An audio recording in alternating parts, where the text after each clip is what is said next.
আসসালামু আলাইকুম। আজকে আমরা অপারেশন এমপ্লিফায়ারের একটি ম্যাথের সমাধান নিয়ে আলোচনা করব। তো প্রথমে আমরা ডাকটা যদি লক্ষ্য করি, এখানে লেখা আছে determine the output equation of inverting operation amplifier. তোমরা যদি সার্কিটটা লক্ষ্য করি তাহলে দেখব যে ইনপুট ভোল্টেজ দেওয়া আছে, কারেন্ট এই দিক দিয়ে প্রবাহিত হয়ে এদিক দিয়ে আইএফ কারেন্ট, এদিকে আইএ কারেন্ট, এদিকে আইবি কারেন্ট। এটা হচ্ছে ইনভার্টিং, যেটা মাইনাস থাকবে ইনপুট ভোল্টেজ, যেদিক দিয়ে কারেন্ট প্রবাহিত হবে এটা মাইনাস পয়েন্ট ইনভার্টিং, এটা হচ্ছে প্লাস পয়েন্টটাকে নন ইনভার্টিং কারেন্ট বলা হয়। এটা হচ্ছে আউটপুট ভোল্টেজ। এদিক দিয়ে সার্কিটটা কমপ্লিট হয়েছে। তাহলে যেহেতু আমাকে ডিটারমিন অফ আউটপুট ইকুয়েশন বের করতে বলা হয়েছে, আউটপুটের ইকুয়েশন, তাহলে সেক্ষেত্রে আমরা প্রথমে এই সার্কিটটাকে অপারেশনের ক্ষেত্রে বেশিরভাগ ক্ষেত্রে আমরা অপারেশন এমপ্লিফায়ারের ক্ষেত্রে বেশিরভাগ ক্ষেত্রেই আমরা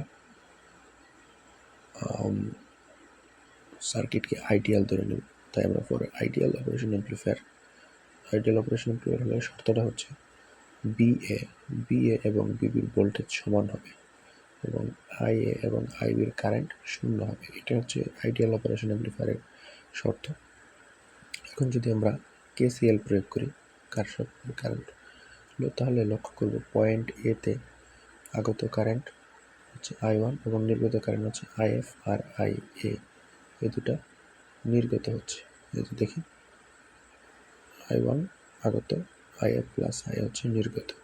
এখন যদি আমরা এটাকে ডিভাইডেড করি তাহলে আমরা জানি I=B/R।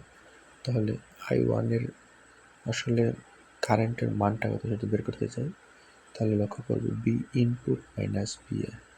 এই ইনপুট ভোল্টেজ থেকে বিএ ভোল্টেজকে যদি বাদ দেওয়া হয় তো বাকি যে ভোল্টেজ থাকবে সেটাই হচ্ছে I1 এর কারেন্ট। তাহলে বি ইনপুট থেকে বিএ ভোল্টেজ বাদ দিয়ে যেটা পাওয়া যাবে R1 দিয়ে ভাগ করলে এটা I1 এর মান। একইভাবে IF এর মান আমরা বের করব। পয়েন্টে যদি লক্ষ্য করি বিএ ভোল্টেজ থেকে এটা এই দিক দিয়ে প্রবাহিত হয়ে আউটপুটে চলে যাবে। বিএ থেকে বি আউটপুট বাদ দিলে যে ভোল্টেজটা পাবো সেই ভোল্টেজটা দিয়ে আরএফ এর রেজিস্ট্যান্সকে যদি আমরা ভাগ করি তাহলে আইএফ এর কারেন্ট বের হয়ে যাবে। বিএ থেকে বি আউটপুট বাদ দিলে আরএফ এর ভাগ করলে আইএফ এর কারেন্ট বের হবে। এখন আসি আই এর মান 0 কেন? যেহেতু আই এ দিয়ে আমার কোনো রেজিস্ট্যান্স নেই, সেই ক্ষেত্রে আমার এটার কারেন্ট বের করার কোনো ভ্যালু নেই, যে কারেন্টের কোনো, সেই ক্ষেত্রে আমরা আই এর মান 0 ধরে নিয়েছি।